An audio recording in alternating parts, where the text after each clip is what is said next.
हाय बच्चों, आज एक ऐसा टॉपिक ऑर्गेनिक केमिस्ट्री का जीओसी स्टार्ट कर चुके हैं, जिसके अंदर हम लोग इंडक्टिव इफेक्ट को पढ़ चुके हैं। आने वाले अगले लेक्चर में आपको रिजोनेंस इफेक्ट, मीजोमेरिक इफेक्ट और हाइपर कंजुगेशन के बेहतरीन लेक्चर मिलने वाले हैं। आज बीच में एक छोटा सा लेक्चर लेके हम आ रहे हैं, क्योंकि आने वाले समय में जब ये इफेक्ट्स हम कंबाइंड इफेक्ट आपको यूज करवाएंगे स्टेबिलिटी वगैरह में और रिएक्शंस में यूज करेंगे कि यहाँ पे न्यूक्लियोफाइल, इलेक्ट्रोफाइल जैसे टर्म्स आएंगे। तो आज का जो छोटा सा लेक्चर हमारा होने वाला है न्यूक्लियोफाइल एंड इलेक्ट्रोफाइल्स के बारे में जानने वाले हैं। मीनिंग न्यूक्लियोफाइल इलेक्ट्रोफाइल्स वास्तव में हैं क्या? ये हमारे बेटा होते हैं रीजेंट्स। क्या होते हैं? रीजेंट्स। रीजेंट्स क्या होते हैं इस चीज को जानेंगे। बेहतरीन छोटा सा टॉपिक बट बेहतरीन है, अच्छे से जानने वाले हैं कि ये आखिरकार है क्या। तो बात करेंगे आज रीजेंट्स के बारे में और उसके बाद जीओसी के लेक्चर आगे बढ़ाएंगे। रीजेंट्स, रीजेंट क्या होता है? रीजेंट बेटा ऑर्गेनिक केमिस्ट्री में केमिकल रिएक्शन के दौरान एक ऐसा सब्सटेंस होता है जिसे अटेकर कहा जाता है। अटेकर, अटेकर वर्ड से समझ गए होंगे, अटैक करना। ये अटैक करता है कहीं भी, जैसे रिएक्शन को कोई भी काम करना है, कौन अटैकर? ये स्टार्ट करेगा, पीछे से फिर ये होगा, उसके बाद ये होगा, सारी बातें आती ना। उसी तरह से यहां पे भी किसी भी रिएक्शन के दौरान एक रीजेंट होता है जो स्टार्ट करता है रिएक्शन, अटैक करता है। उसके बाद जो होगा वो हमें खुद दिखाई देगा, स्टेप बाय स्टेप मैकेनिज्म में देखेंगे आगे क्या होगा। तो रीजेंट्स क्या है? Reagents are the substances. इन्हें एक तरह से अटैकर भी कह सकते हैं। अटैकर होते हैं, ये अटैक करते हैं बहुत अच्छे से। The substance which attack and start a chemical reaction, a chemical reaction are called reagent, is called reagent, ऐसे भी कह सकते हैं, है ना। इसे क्या कहेंगे? रीजेंट कहेंगे हम लोग, बहुत आसानी से, है ना। तो वो रीजेंट्स होते हैं। रीजेंट्स बेटा मोस्टली तो हमारे नॉर्मली तो लोग कहते हैं दो ही होते हैं, इलेक्ट्रोफाइल एंड न्यूक्लियोफाइल, बट हम आपको यहाँ पे 3 बताते हैं। 3 सर आप क्या एक ज़्यादा एक्स्ट्रा बना दें? नहीं, बना नहीं देंगे, चीज़ों को समझ जाएंगे अभी हम। एक बेटा हमारा होता है न्यूक्लियोफाइल, न्यूक्लियोफाइल्स। इन्हें दूसरे टर्म में हम लोग कह सकते हैं न्यूक्लियोफिलिक रीजेंट, भी नाम हो सकता है इनका। और एक बेटा हमारा होता है इलेक्ट्रोफाइल्स। क्या होगा? इलेक्ट्रोफाइल्स। दूसरा नाम इनका बेटा हो सकता है इलेक्ट्रोफिलिक रीजेंट। इलेक्ट्रोफिलिक रीजेंट भी कहते हैं इन्हें। तीसरा पॉइंट क्या होना है? Free radicals. क्या कहेंगे? Free radicals. मीनिंग इस तरह से रीजेंट की कैटेगरी में आपके सामने 3 नाम दिखाई दे रहे हैं। एक नाम दिखाई दे रहा है nucleophilic, electrophilic and free radicals. ये आखिरकार ये प्राणी हैं क्या? पहले इनके बारे में जानेंगे, फिर ये रिएक्शंस के दौरान कैसे ये क्या करने वाले हैं, कैसे अटैक करते हैं, कैसे रिएक्शन को स्टार्ट करते हैं। जीओसी के बाद इन सारी चीज़ों को भी हम लोग जीओसी के साथ साथ सीखेंगे। इसीलिए आज छोटा सा ये टॉपिक लेके आए जिससे इन चीज़ों को आप अच्छे से समझ पाएं। स्पेशल 11th क्लास के बच्चे इन चीज़ों को अच्छे से समझ लें। देखिए बेटा होता क्या है कि मोस्टली ऑर्गेनिक सबको कठिन लगती है। कहते हैं ऑर्गेनिक यार बहुत कठिन है। वास्तव में ऑर्गेनिक से आसान कोई केमिस्ट्री नहीं है। और अगर आप हमारे लेक्चर देखते रहेंगे, वास्तव में एक दिन कहेंगे sir organic is the best chemistry. Organic से आसान कोई केमिस्ट्री होती नहीं, बट है क्या? ऑर्गेनिक सिस्टेमेटिक प्लान चाहती है। कुछ हमने नेम रिएक्शंस किए हैं, उसमें आपको बार बार बताते हैं कि हमें जब भी ऑर्गेनिक को पढ़ना चाहिए, ऑर्गेनिक की किसी रिएक्शन को करते हैं हम लोग, तो उसमें हमें डायरेक्ट कैसे पे नहीं जाना चाहिए, डायरेक्ट रिएक्शन पे नहीं टूटना चाहिए। रिएक्शन से पहले कई सारे काम करने पड़ते हैं, जैसे क्या, किससे, क्या मीनिंग प्रोडक्ट पहले उस रिएक्शन का पता होना चाहिए, किससे बनेगा ये चीज़ पता होनी चाहिए, रीजेंट्स क्या होगा, रिएक्शन एडिशन होगी, सब्स्टिट्यूशन होगी, यहाँ पे स्टेबल बनेगा कि कौन सा मोस्ट स्टेबल प्रोडक्ट बनेगा, यहाँ पे आइसोमेरिज्म होगी तो आइसोमेराइजेशन लग जाएगा, वहाँ पे हो सकता है स्टीरियो केमिस्ट्री लग जाए। तो बहुत सारी बातों का हमें ध्यान रखना पड़ता है ऑर्गेनिक केमिस्ट्री की रिएक्शंस को करते समय। और हम ये सोचते हैं कि रिएक्शंस रट ली जाती हैं, C2H5OH प्लस NaOH दिस बन गया, ऐसे रटी जाती हैं। ऐसे अगर आप रटेंगे तो वास्तव में केमिस्ट्री को आपको छोड़ना ही पड़ेगा। ये हम नहीं कर रहे हैं, हो सकता है आप डिसलाइक भी करते हैं हमें, वो आप कर दें, लेकिन सच्चाई वास्तव में ये है कि ऑर्गेनिक के लिए हमें पहले उसकी बात, अगर हमने इन छोटी छोटी चीज़ों को जान लिया कि इलेक्ट्रोफाइल्स क्या है, न्यूक्लियोफाइल्स क्या है, फ्री रेडिकल्स क्या है, स्टेबिलिटी कैसे पहचानेंगे, तो इसके लिए GOC 11th क्लास की और MOC हम लोग थोड़ा बहुत कह सकते हैं मैकेनिज्म ऑफ ऑर्गेनिक केमिस्ट्री जो सीखेंगे, SN1 SN2 वगैरह, इन ये सारी चीज़ें अगर 11th में आप अच्छी कर लेते हैं तो हम प्रोमिस भी कर सकते हैं कि 12th में जो हमारी 27 से 28% ऑर्गेनिक एग्जाम में आती हैं उड़ा देंगे आप बहुत अच्छे से। और हर एग्जाम में, चाहे वो नीट हो चाहे IIT हो, 25 से 30% ऑर्गेनिक के डायरेक्ट क्वेश्चन होते हैं। अब आप समझिए, अगर ऑर्गेनिक को आप अपना कमजोर पॉइंट कर देंगे और आपने ऑर्गेनिक को कमजोर कर दिया, अब आप सपने सजाए बेटे IITian बनने के, डॉक्टर बनने के, तो ये तो फिर मजाक आप अपने साथ कर रहे हैं। तो इसलिए ये जो हम ऑर्गेनिक की सीरीज चलाने जा रहे हैं धीरे धीरे, इसीलिए चलाने जा रहे हैं कि 11th के बच्चों के हो सकता भी पेपर हो जाएं, बीच में इन्हें 12th के बीच में 20-25 दिन का समय मिल जाएगा। तो आप टेंजेंट क्लासेस को सब्सक्राइब करके ऑर्गेनिक की 1 बाय GOC की स्टेप बाय स्टेप सारे लेक्चर को अटेंड करके अच्छे से समझ के ऑर्गेनिक को मजबूत करके आने वाले सेशन में बेहतरीन तरह से आप अपने 12th में अच्छी परफॉर्मेंस कर सकते हैं। और ये वीडियो उन लोगों के लिए वेस्ट हो जाती है जो मेंस नीट जैसी एग्जाम देंगे, तो एक बार रिवीजन उनका हो जाएगा, अपने पॉइंट्स जो कुछ पॉइंट्स उनके कमजोर रह गए होंगे वो डाउट उनके दूर हो जाएंगे। इसलिए बेटा बिल्कुल लापरवाही नहीं करनी है ऑर्गेनिक के अंतर्गत। ये बहुत आसान केमिस्ट्री भी मानी जाती, बहुत टफ भी। कोई भी एग्जाम हो, चाहे हमारी बोर्ड एग्जाम हो CBSE की या स्टेट्स बोर्ड की हो या नीट हो या IIT हो, तो इस chemistry is the scoring subject, और इस स्कोरिंग सब्जेक्ट में 4 चांद लगाती है हमारी ऑर्गेनिक केमिस्ट्री। तो बेटा थोड़ा सा मेहनत कीजिए, चीज़ों को समझिए, कोई भी कठिन नहीं है, बट है क्या, यहाँ रटना नहीं है, समझना है। ऑर्गेनिक को रटने की कोशिश की, ये आपको डराने की कोशिश करेगी, इस बात का ध्यान रखिएगा। हम कहते हैं, बहुत से टीचर्स कह देते हैं या बहुत सी बुक टीचर्स वगैरह, अरे IPSC क्या 1 मार्क्स की आती है। अगर IPSC आप नहीं कर पाएंगे तो आप ऑर्गेनिक के अंतर्गत कुछ नहीं कर पाएंगे। बच्चे पता चलता 12th के पेपर देने वाले होते हैं, उन्हें कंपाउंड्स के केमिकल फार्मूले नहीं आते हैं, नेम नहीं आते हैं, वो रिएक्शन कैसे करेंगे। तो मस्ट होता है IPSC नेमिंग करेंगे अच्छे से, उससे फार्मूले याद होंगे हमें, इलेक्ट्रोफाइल, न्यूक्लियोफाइल, GOC में स्टेबिलिटी वगैरह, ये सारी जब अच्छे से अप्लाई करने लगेंगे तो ऑर्गेनिक हो जाएगी बच्चों का खेल। चलिए देखते हैं आगे, हम लोग बढ़ते हैं। तो nucleophiles, nucleophilic reagent, electrophiles, 3 type के रीजेंट की स्टडी करेंगे। देखिए बेटा, जो बॉन्ड हम लोग जान चुके हैं कि ऑर्गेनिक केमिस्ट्री के अंदर बॉन्ड होता कोवेलेंट बॉन्ड, और कोवेलेंट में 2 टाइप का फिशन होता है। कोवेलेंट बॉन्ड में 2 टाइप का फिशन होने वाला है, एक होता हेट्रो और एक होता है होमो। होमोलाइटिक फिशन जिसमें सिमिलर इलेक्ट्रॉन्स होंगे, जैसे Cl single bond Cl, sharing के इलेक्ट्रॉन बीच में, और यहाँ HCl है। बहुत आसान है ना। तो यहाँ पे Cl ने कहा भाई हमें तो इलेक्ट्रॉन चाहिए, मैं इलेक्ट्रॉन ले जाऊंगा, तो Cl ने कहा ले जाओ, अपने ले जा सकते हो, मेरा थोड़ी ना ले जा सकते हो। अरे उसने कहा क्यों नहीं ले जा, अरे हम क्या कमजोर है तुमसे, तुम Cl हम भी Cl, तुम्हारे पास 6 भाई जिंदा, मेरे भी 6 भाई, हो जाए बंदूक चल जाए निकल जाए। तो मजबूरी है यहाँ पे, ये अपना वापस ले जाएगा और ये अपना वापस, और बनने वाले स्पीसीज क्या बनेंगे इस तरह से, और इन्हीं स्पीसीज को बेटा कहते हैं फ्री रेडिकल्स।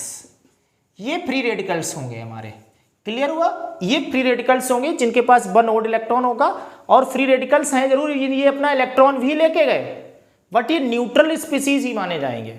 क्यों, वो किसी और का लेके नहीं गए, उनके पास अपना खुद का इलेक्ट्रॉन है, किसी और का इलेक्ट्रॉन नहीं है उनके पास, तो ये न्यूट्रल स्पीसीज ही माने जाएंगे, क्लियर। अब जैसे यहाँ की बात करें, आपको तो पता क्या है, इंडक्टिव इफेक्ट पढ़ चुके हैं, लेक्चर देख चुके हैं। अरे सर यहाँ तो ये तो बहुत बदतमीज है, चीटिंग कर लेगा, जब आपदा एक बॉन्ड टूटेगा ये दोनों सर खींच ले जाएगा, एक नेगेटिव हो जाएगा एक पॉजिटिव, ऐसे फिशन को हेट्रोलाइटिक फिशन कहेंगे, H पॉजिटिव Cl नेगेटिव, ये हेट्रोलाइटिक फिशन होगा। कौन सा फिशन होगा, हेट्रोलाइटिक फिशन, ये हेटेरोलाइटिक फिशन होगा, ठीक। कोवेलेंट बॉन्ड फिशन हम लोग कर रहे हैं, तो यहाँ पे हेटेरोलाइटिक फिशन होगा। यहाँ जो हाईली इलेक्ट्रोनेगेटिव होगा वो इलेक्ट्रॉन खींच ले जाएगा। जब खींच ले जाएगा एक ये प्लस पोर्शन होगा, एक होगा नेगेटिव। जो नेगेटिव होगा इसी को बेटा हम लोग कहते हैं वास्तव में न्यूक्लियोफाइल। क्या बोलेंगे इसे? न्यूक्लियोफाइल। और इसे क्या बोलेंगे? इलेक्ट्रोफाइल। चीजों को समझ चुके होंगे, तीन बातें ये क्यों आई हैं। हो सकता बॉन्ड डिसोसिएशन समय कोई प्लस वाला अटैक करे रिएक्शन पे, हो सकता कोई माइनस वाला अटैक करे, हो सकता फ्री रेडिकल अटैक करे। तो ऐसे हम लोग पहचान लेंगे, जब प्रोडक्ट अटैक जो करेगा उससे हमें पता चल जाएगा रिएक्शन ये इलेक्ट्रोफिलिक होने वाली है, न्यूक्लियोफिलिक होने वाली है या फ्री रेडिकल होने वाली है। हुआ आसान ना?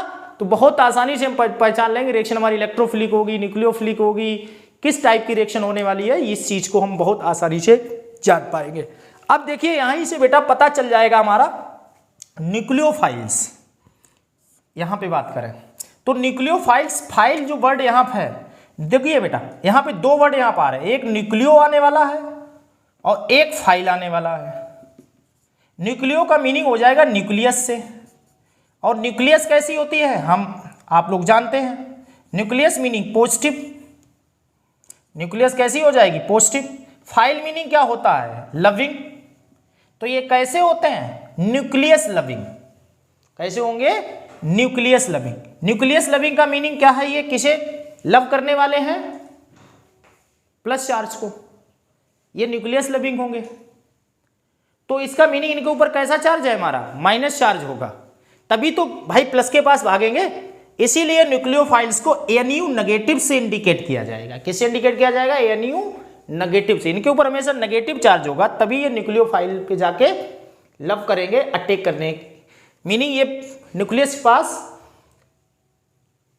पास उस केस में ही जाने वाले, मीनिंग ये इलेक्ट्रॉन रिच होने वाले हैं, इनके ऊपर नेगेटिव चार्ज आने वाला। बहुत आसानी से इन चीजों को दे, जैसे Cl minus, OH minus, CH3 minus, H minus, ये सब न्यूक्लियोफाइल्स की कैटेगरी में, Cn माइनस, ये सब न्यूक्लियोफाइल्स हमारे होने वाले हैं। इसी तरह से इलेक्ट्रोफाइल, इलेक्ट्रोफाइल दो टर्म से मिलकर बना होगा, इलेक्ट्रो प्लस फाइल। इलेक्ट्रो हमारा इलेक्ट्रॉन हो जाएगा, और इलेक्ट्रॉन पे बेटा कैसा चार्ज होता है? नेगेटिव। फाइल मीनिंग क्या हो जाएगा? लवर। तो ये कैसा होगा? Electron lover. वहां जाएगा पूंछ हिला के जहां पे इलेक्ट्रॉन ज्यादा होंगे, तो ये इलेक्ट्रॉन लवर है। अब जब ये इलेक्ट्रॉन लवर होगा तो आप समझ जाइए। हाँ सर बिल्कुल समझ गए। तो इसके ऊपर कैसा चार्ज होगा? E प्लस होगा, तो इन्हें E प्लस से इंडिकेट करते हैं। इलेक्ट्रोफाइल किससे इंडिकेट किए जाते हैं? E प्लस से। न्यूक्लियोफाइल किससे इंडिकेट किए जाते हैं? Nu माइनस से। देख लीजिए माइनस चार्ज आया, अभी इसके पास हमेशा प्लस है। Electrophile electron loving, nucleophile nucleus loving. Nucleophiles carry on negative charge, electrophile carry on positive charge. Sir free radical, अरे सर फ्री रेडिकल्स की तो दुनिया ही अलग है। इनके पास तो फ्री रेडिकल्स की मीनिंग ओड इलेक्ट्रॉन सर होता है इस तरह से, CH3। होमोलाइटिक फिशन में बनते हैं ये प्राणी। न्यूट्रल स्पीसीज होते हैं बेटा, न्यूट्रल जरूर है बट ये रिएक्टिव इनसे सबसे ज्यादा होते हैं। इलेक्ट्रोन्यूक्लियोफाइल से ज्यादा भी रिएक्टिव होते हैं हमारे फ्री रेडिकल्स, इस बात को ध्यान रखेंगे। अब इन्हें अगर वास्तव में देखें ये हैं कौन? ये इलेक्ट्रॉन डेफिशिएंट है या एफिशिएंट? सर उसके पास तो एक एक्स्ट्रा इलेक्ट्रॉन है, इलेक्ट्रॉन डेफिशिएंट है। बेटा Cl के पास 7 होते हैं, वो किसी लेके तो आया नहीं, अपने ही वापस लेके आया, वो नहीं है तो 7 ही, अब भी उसे एक चाहिए। तो ये इन्हें भी इलेक्ट्रॉन डेफिशिएंट की कैटेगरी में रख सकते हैं।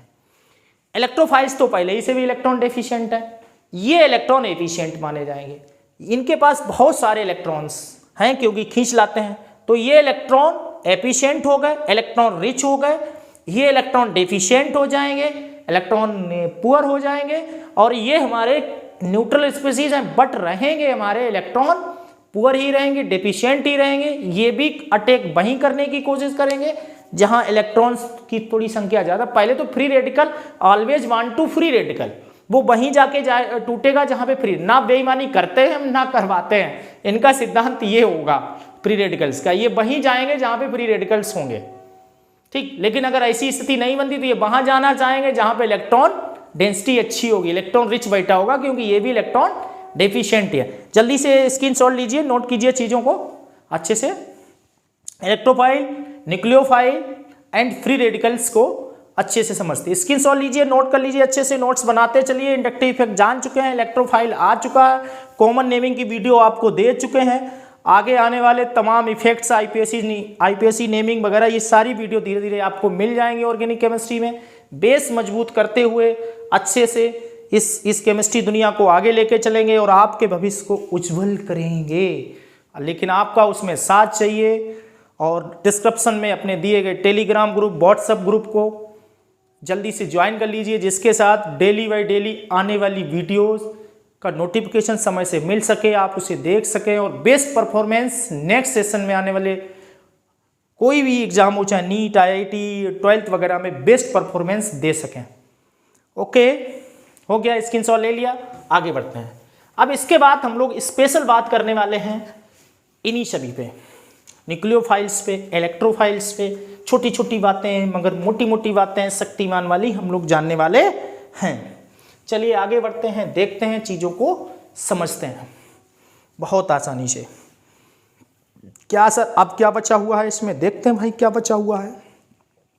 देखिए, nucleophile yes sir, electrophile yes sir, free radical yes sir, yes sir. बहुत बोलते हैं ना हम लोग, लेकिन जब सर कहते हैं बेटा अच्छे से पढ़ो, मेहनत करो, तब नहीं कहते यस सर, तब कहते नो सर। सामने तो कह देते हो लेकिन पीछे नहीं कहते हो। कोई बात नहीं, देखते हैं न्यूक्लियोफाइल।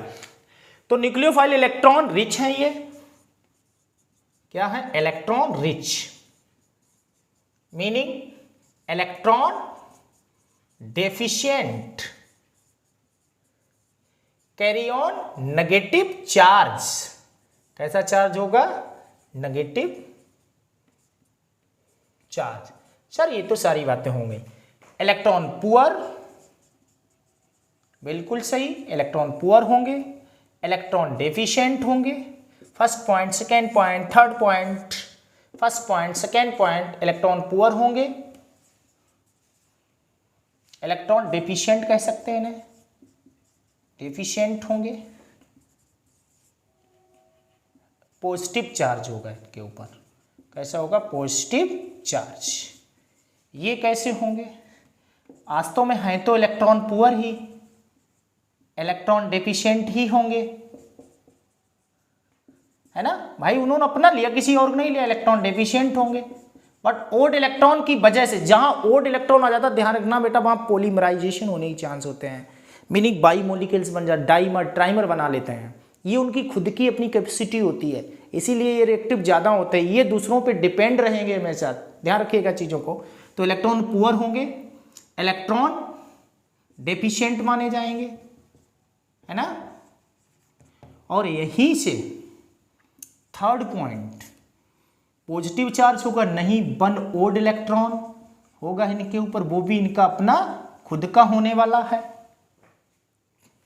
फोर्थ पॉइंट क्या आने वाला सर, इन्हें बीटा लुईस बेस कहते हैं। सपोज दैट Cn पे नेगेटिव चार्ज आ गया, तो इस नेगेटिव का मीनिंग क्या होता है, एक लोन पेयर। नेगेटिव चार्ज का हमेशा होता है एक लोन पेयर, और आपको पता जब जहां लोन पेयर होता है उसे लुईस बेस कहते हैं, जहां लोन पेयर नहीं होता उसे लुईस एसिड कहा जाएगा, इसीलिए इसे लुईस एसिड कहेंगे। ध्यान रखिएगा चीजें, लुईस एसिड है, और यहां इसे भी लुईस एसिड ही कहेंगे क्योंकि ये भी इलेक्ट्रॉन डेफिशिएंट है, ये भी लुईस एसिड की ही कैटेगरी में जाएगा। Negative charge meaning lone pair, इसलिए लुईस बेस कहा गया, इसे लुईस एसिड कहेंगे और इसे भी लुईस एसिड कहा जाएगा। क्लियर हुई चीजें। अब पॉइंट नंबर 5, सर क्या न्यूक्लियोफाइल्स पे हमेशा नेगेटिव चार्ज ही होगा, वही न्यूक्लियोफाइल होंगे? बिल्कुल आसान से, तब तो हम पहचान लेंगे। नहीं बेटा, न्यूट्रल स्पीसीज भी न्यूक्लियोफाइल हो सकते हैं, हैं न्यूक्लियो स्पीसीज भी न्यूक्लियोफाइल हो सकते हैं, बिल्कुल हो सकते हैं। कहाँ हो सकते हैं, NH3, H2O, PH3, ये भी न्यूक्लियोफाइल हो सकते हैं। न्यूट्रल स्पीसीज है, नेगेटिव चार्ज नहीं है। देखिए क्या करेगा अमोनिया, एक लोन पेयर है, तो ये लोन पेयर नहीं देख भाई, ये भी नहीं है, नेगेटिव क्या है, लोन पेयर था, इसीलिए तो इलेक्ट्रॉन रिच था, तो इसके पास अपने आप ऑलरेडी नेगेटिव चार्ज नहीं है, लेकिन लोन पेयर है, तो ये न्यूट्रल स्पीसीज हैं जिनके पास लोन पेयर होगा, वो भी न्यूक्लियोफाइल्स की ही कैटेगरी में माने जाएंगे। Point should be noted my Lord, point को नोट कीजिए। इसी तरह से 5 नंबर, क्या यहां भी सर ऐसा होगा? बिल्कुल हो जाएगा। BCl3, BH3, AlCl3 इसी कैटेगरी के हैं। बी के बोरॉन के आउटर मोस्ट शेल में 3 इलेक्ट्रॉन, Cl कंप्लीट हो गए। ये तो बेचारा आज भी गरीब बैठा है, इसकी ऑक्टेट कहाँ पूरी हुई है? 6 ही तो हुए, 2 यहाँ, 2 यहाँ, 2 यहाँ, अब भी 2 चाहिए। न्यूट्रल है बट इलेक्ट्रॉन डेफिशिएंट बोला जाएगा। ये फ्री रेडिकल को यहीं पे खत्म करते हैं। तो केवल पॉजिटिव नेगेटिव चार्ज से ही डिसाइड नहीं कर सकते, न्यूट्रल भी हो सकते हैं। तो यहाँ पे लुईस जी का एसिड बेस कॉन्सेप्ट लग जाएगा। लोन पेयर डोनर होगा और ये लोन पेयर एक्सेप्टर होगा। तो ये न्यूक्लियोफाइल का काम करेगा और ये हमारा बेटा इलेक्ट्रोफाइल का काम करेगा। बहुत आसानी से चीज़ों हम समझ जाएंगे। अब इसके बाद बेटा आता है 6 पॉइंट। क्या सर, जिसके पास लोन पेयर होगा वो हो गया न्यूक्लियोफाइल, नेगेटिव चार्ज होगा वो न्यूक्लियोफाइल होगा। क्या एक नेगेटिव वाला हमेशा न्यूक्लियोफाइल का ही काम करेगा या कुछ और भी काम कर सकता है? क्या इलेक्ट्रोफाइल वाला हमेशा पॉजिटिव का ही काम करेगा? देखिए यहां पे एक एग्जांपल लेते हैं 6 पॉइंट में। यहां पे H3O+ का हाइड्रोनियम आयन का, इसका अगर स्ट्रक्चर बेटा हम लोग बनाते हैं इस तरह से H ये प्लस ये कोऑर्डिनेट बॉन्ड हो जाएगा, 6 होते। एक लोन पेयर इसके पास बचा हुआ है, हम कहेंगे ये प्लस चार्ज है, इसके हिसाब से तो हमें यहां रखना चाहिए इलेक्ट्रोफाइल में। क्या आपको लग रहा है ये इलेक्ट्रोफाइल है? सर ये तो नहीं इलेक्ट्रोफाइल है, ये तो सर यहां लोन पेयर लिए घूम रहा है, ये तो इस प्रवृत्ति का हो गया। तो बेटा इसे यहां काहे रखे हो? ये कहां आ जाएगा? यहां आ जाएगा। तो H3O+ वाला किसका काम कर बैठा है यहां पे? समझ जाइए, इसका। कहते सर यही तुम्हें गुस्सा आती है, केमिस्ट्री एक्सेप्शनल्स बहुत होते हैं।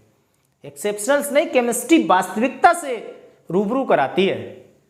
कोई तारीफ करे फ्री में, अरे सर बड़ा अच्छा, हाँ sir thank you sir thank you, लेकिन थोड़ा सा बीच में वो तो आपके बारे में सच्चाई बोल देते तुरंत, अरे यार जाओ सर, वो है केमिस्ट्री का हाल, समझ लीजिए। ठीक है कॉन्सेप्ट को पढ़ा, लेकिन वैसा दिख रहा ये है नहीं। इन चीज़ों को भी तो सीखिए। जैसे ये नेगेटिव वाला पहले सीखा, फिर न्यूट्रल वाला सीखा, फिर ऐसा चार्ज है जो पॉजिटिव है बट ये काम किसका कर रहा है? इलेक्ट्रोफाइल। तो ये पूरा फंडा हमें किधर उठा के ले आना चाहिए? इस तरफ। ये यहाँ का पोर्शन नहीं है, ये यहाँ का पोर्शन है। तो इस चीज़ का भी कभी कदार अगर मल्टीपल टाइम में स्पेशल क्वेश्चन आता, असर्शन रीजन टाइम में कहीं भी ये क्वेश्चन फंसता है, तो आप बहुत आसानी से चीज़ों को नोटिस कीजिएगा। सारी चीज़ें इसके बारे में बता दी, जो रीजेंट्स थे, अटैकिंग रीजेंट्स थे।